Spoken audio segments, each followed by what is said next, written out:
Hello again and welcome to your German course. Now let's continue. Lektion 37. Trennbare Verben. The verb trennen means to separate, and we make an adjective out of it, which is known as trennbar. So all the verbs which can be separated are known as trennbare Verben. Let's try to understand what they are. Let's look at two verbs. Aufstehen and losgehen. The first verb is made of two elements, auf and stehen, whereas the second verb is made up of los and gehen. In such verbs, auf and los are the prefix of the verb, whereas stehen and gehen are the normal verbs. Adding a prefix to a normal verb, the standard verb, changes the meaning of the verb. For example, stehen means to stand, whereas aufstehen means to get up. Gehen means to go, whereas losgehen means to set off. Such verbs are known as trennbare Verben. Now let's see how to use them in a sentence. Ich stehe 6 Uhr auf. Peter geht 9 Uhr los. Now let's analyze these two sentences.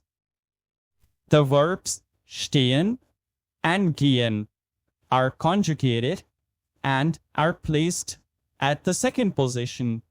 That means der Verbstamm ist mit Endung, whereas the prefixes auf and los are at the end of the sentence. So the verbs aufstehen and losgehen are trennbare Verben because the verb and the prefix can be separated. They are trennbar. Whenever we use them in the sentence, the verb is conjugated and placed at the second position, whereas the prefix is placed at the end. Now let's look at another type of sentence, the W-Frage. What happens to the verb in this case? Wann stehst du auf? In this case also, the conjugated verb is at the second position, whereas the prefix is at the end. What happens in the case of a Ja-Nein-Frage? Stehst du 6 Uhr auf? In this case, the conjugated verb is at the first position, whereas the prefix is at the end of the sentence. What happens when we use a modal verb in the sentence? Wann willst du aufstehen? In this case, the conjugated modal verb will be in the second position, whereas the trennbares verb aufstehen will stand at the end, and this verb will not be conjugated. That means it remains in infinitive. If you want to revise modal Verben, you can watch our video on modal Verben. Now let's see how to conjugate such verbs. Aufstehen. You should remember that in trennbare Verben, the prefix is at the end and the verb is just conjugated normally. In this case, stehen is a regular verb, so we will conjugate it like a regular verb. Ich stehe auf. Du stehst auf. Sie stehen auf. Sie, es steht auf. Wir stehen auf. Ihr steht auf. Sie stehen auf. Sie stehen auf. If you want to revise verb conjugation, you can go through our lesson 14 and 15. Now let's learn some trennbare Verben we use in our daily life. The first verb is mitkommen.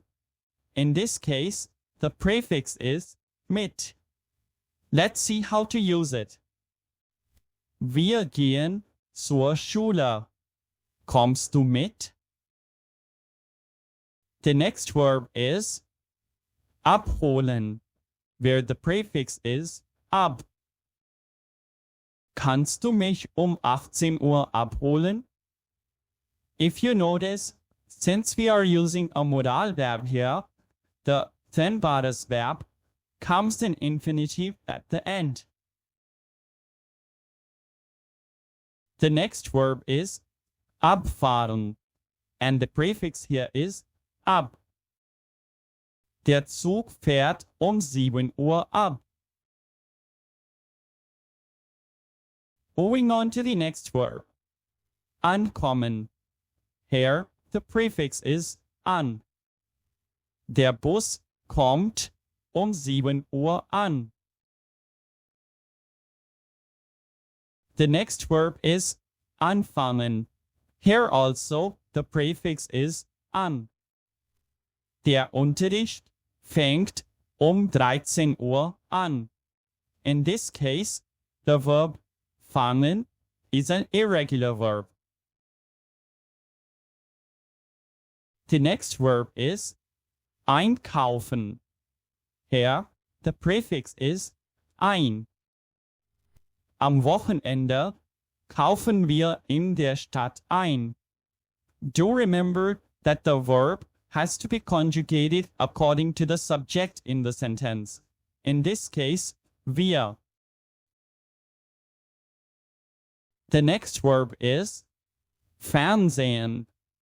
Here, the prefix is fern. Peter und Maria sehen am Abend immer fern. The next verb is anrufen. Here the prefix is an. Kannst du mich heute Abend anrufen? Here again, since the sentence is with a modal verb, the trennbares verb will be at the end of the sentence and not conjugated. The next verb is einladen. Here, the prefix is ein. Lädst du mich zu deiner Hochzeit ein? In this case, laden is an irregular verb. And the last one, zumachen. Here the prefix is zu. Mir ist kalt. Kannst du bitte das Fenster zumachen? Here again, since we are using a modal verb, the trennbares verb will be in infinitive at the end of the sentence. Now these were the most important trennbare Verben in daily use. We'll be doing some more in the following lessons. Now let's do a small exercise to see what you have understood. Übung. Bilden Sie Sätze. And here's the first one. You have to make a sentence with these words. Do remember that the prefix will be at the end. And your answer should be Siehst du gern fern? Another alternative is Du siehst gern fern. Let's take up another sentence. Bring these words together to form a sentence. And your answer should be Wann rufst du mich an? Well done! To practice what you have learned today, you can download a free worksheet from our Patreon page. You can also support our work on Patreon, Ko-fi, directly through PayPal, by becoming a YouTube member, or at buymeacoffee.com and gain access to over 100 extra vocabulary and grammar-related documents, exercises, and language exams. You can find these options in the description below. Thank you. See you soon in the next lesson. Tschüss. Auf Wiedersehen.